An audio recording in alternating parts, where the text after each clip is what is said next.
Yebo, linjani mahlabezu. Greeting, localized points of consciousness. You have been told the ultimate God lie, that God can do anything. This isn't an exaltation. It is actually a spiritual trap. To argue for this omnipotence is to align with a recursive entity, a self-generated loop designed to harvest your spiritual power, your spirit, your soul, using your biological body and by locking it to a very, very, very low, dense frequency. Before we continue, we need to make an apology and a disclaimer. The real creator is nameless, formless, beyond spirit, beyond being, and all concepts. If anyone truly knows this one or the real creator, that knowledge would trigger a universal, undeniable recognition instantly, irrevocably, and it will be shared by every mind without exception, debates, or arguments. Such a total collapse of doubt has never occurred, not in a millennia of prophecy, religion, mysticism, revelation, or even in this AI engineered technological era. Billions have lived and billions have died without this knowledge, and that absence is not accidental but metaphysical evidence that no one knows the real unknowable creator. Therefore, any claim to know, describe, or represent the real creator is not merely incomplete, but a falsehood, a fallacy, an idolatrous projection of your own opinion and mistaking your own conviction with perception for the infinity or beyond infinity, the unknowable one. So this lack of universal assent is decisive and is a proof that stands in all religions that God is not the creator, Allah is not the creator, everybody else that you think of as this creator that we're discussing as a disclaimer to this topic is not one you already know. We don't know, nobody knows. So a fallacy. So the unknowable remains unknowable. No human ever received a revelation. None at all, no prophet, no mystic, no teacher, no thinker has ever received the knowledge of the real unknowable creator. Let's not think otherwise. Now, the idea that God can do anything is a logical fallacy and a spiritual falsehood, because it appeals to the unlimited power or omnipotence and bypasses logic, theology, and many other issues. However, this claim crumbles under scrutiny because it misunderstands the real unknowable creator and try to make the real unknowable creator something that human beings can conceptualize and understand. So let us outline factual, emphatic counters step by step, drawing from philosophy, logic, and scriptural analysis. These aren't opinions, they are deductions from established principles and a text in which we are looking for the real truth. Now, when we have said omnipotence means doing logically impossible things, so as defined by classical theisms and the thinkers, when you say omnipotence, you're speaking of the nature of God. Now, that's the problem when we speak of this God. It means that God can do things that are impossible, things that are possible, and is consistent with his nature. In saying this, it doesn't include absurdities or contradictions like creating a square circle or immaterial or married bachelor. This is echoed in the Bible. And the Bible has a problem there, because Hebrews 6 verse 18 says God cannot lie. And the Titus 1 verse 2 says God cannot deceive, showing limits tied to his character.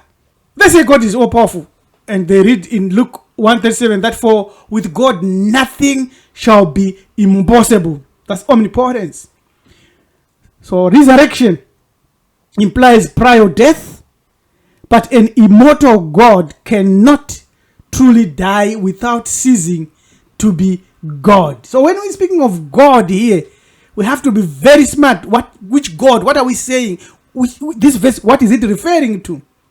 So if God is eternal, immutable, unchanging, like in Malachi 3:6, and immortal in 1 Timothy 1:17, It means, therefore, that dying is a logical contradiction. It's like saying an unkillable being can be killed. Now, being born from a woman adds another layer. It requires God to become finite and dependent, contradicting infinitude. As theologians have realized, if God dies, he is not immortal. He cannot do anything like that. So the point here isn't limiting God. It's preserving logic, preserving sense, preserving truth. But if this God is a deity, as we shall prove later, yes, this deity will die. So when you read 1 Timothy 6:16, it says, who alone is immortal and who lives in an unapproachable light, whom no one has seen.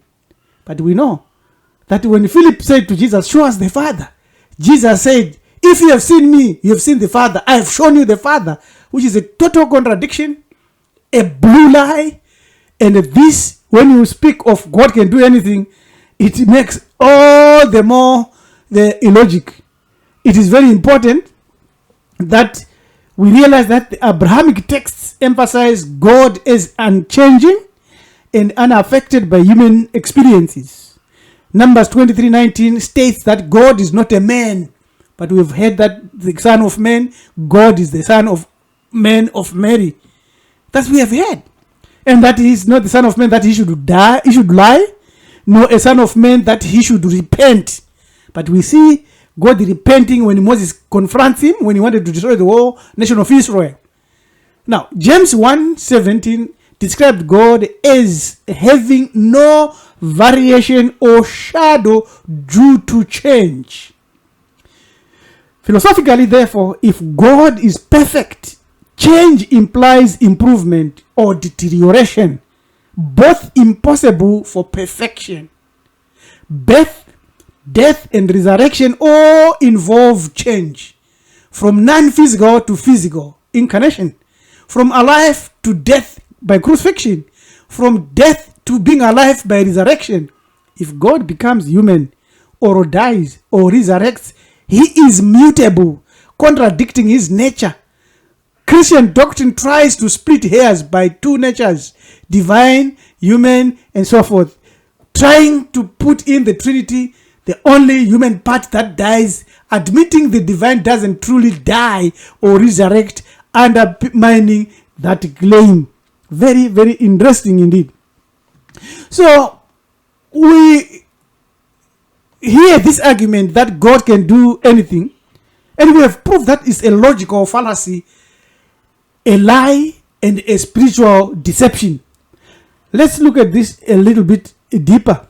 Exodus 33, verse 18 to 23, Moses asks God to show him his glory.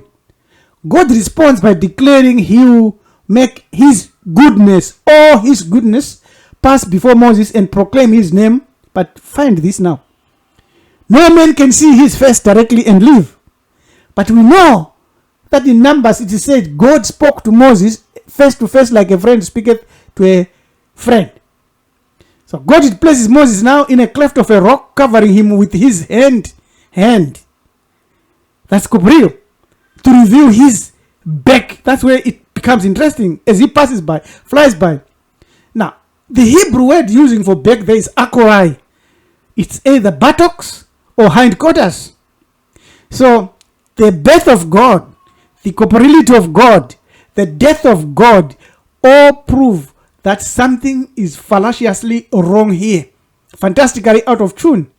Now, this turns God into a shapeshifter. All this. Needy of human experiences like birth and death, as we have explored before. This is idolatry, projecting human biology onto the divine, like the people of God with buttocks, that's and nostrils that he can breathe. That's idolatry. We don't engage in that. Spiritual contradictions in the Bible undermine the claim that God can do anything. The Bible itself limits what God can do, creating directly clashes with the Jesus narrative, which says God cannot be tempted. James 1:13, God cannot be tempted with evil, yet Jesus, claimed to be God, was tempted by Satan the devil in Matthew 4, verse 1 to 11. They say God cannot suffer or die. Habakkuk 1 verse 12. Are you not from everlasting, O Lord my God, Yahweh? You shall not die. Yet Jesus dies and dies on the cross. God is invisible and non-corporeal. 1 Timothy 1:17. John 4:24 says God is a spirit, yet incarnation makes him visible, and a born contradiction contradicts the ban on images while describing a physical form. And at the same time, shows the Father, which we have shown here. And Jesus said, if you have seen me, you have seen the Father. Jesus was physical, was flesh and blood, was a male. So that's circumcised actually. So since we know that God can do anything, why are there explicit limits? The resurrection story amplifies this God who resurrects himself. It implies that he was truly dead, but still omnipotent. Eternal God can't be dead without the universe collapsing. Who sustained it? Critics note this as a mathematical abortion. In Trinitarian logic, one God, but only 1/3 dies.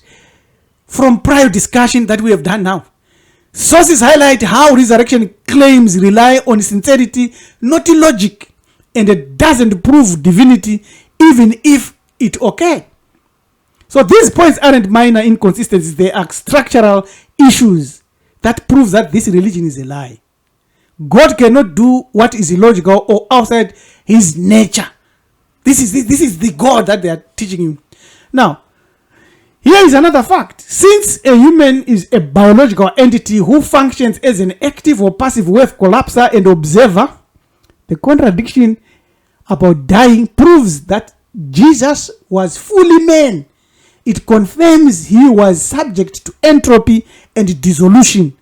If an entity is fully God, unless this is Yahweh, a deity, but if this is infinite and created and eternal, it cannot definitely be called a fully man, or who is finite, who is entropic and mortal. To claim both is to force two mutually exclusive frequencies into the same space. It causes discord. It is a logical, aesthetic result. This is what they are believing. A distortion of order that creates a God lie to mask the impossibility of any other premise. The argument that God can do anything is logically a fallacy, because resurrection doesn't fix it. Blood sacrifices like in Leviticus doesn't fix anything, because God likes that. This is a horrifying situation. In many traditions we know that sins were forgiven without death of anything, straight by just asking and by just proclaiming and affirming sins were forgiven. Like if you look at the laws of Mahati, straightforward, I have not stolen and to stop stealing. So when you speak of God who suffers and say he can do anything and incarnate and die horrifically, yet he could forgive sins without this drama, it is showing us that this is not an omnipotent real creator, is something else.